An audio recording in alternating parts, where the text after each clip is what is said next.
आपल्याला लक्षात असेल की महानगरपालिकेच्या निवडणुकीच्या नंतर मी एक वक्तव्य केलं होतं. मी तो गेम शब्द वापरला होता.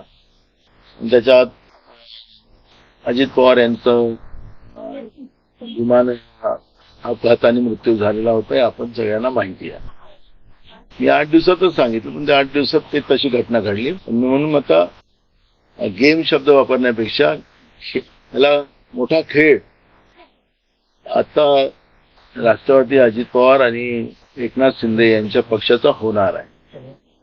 हे मी अधिवेशनाच्या आत्ताच बजेट अधिवेशनामध्ये मी वक्तव्य केलं होतं. त्यामुळे मला असं वाटतं की खेळाची सुरुवात झालेली आहे.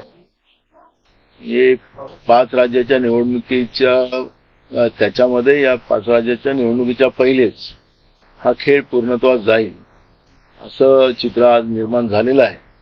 त्यामुळे भाजप हा जो पक्ष आहे देशभरातल्या यांच्या राजकारणावर आपण लक्ष घातलं, यांच्या सोबत असलेले सगळे पक्ष हे त्या पक्षाला संपवतात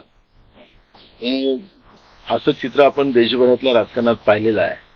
त्यामुळे महाराष्ट्रातल्या अजित पवार गट राष्ट्रवादी आणि एकनाथ शिंदे गट हे दोन्ही गट हे संपवण्याच्या मोडमध्ये आलेले आहेत आणि मधल्या काळात खूप सारखा खेळ होईल असं चित्र आज महाराष्ट्रामध्ये निर्माण झालं.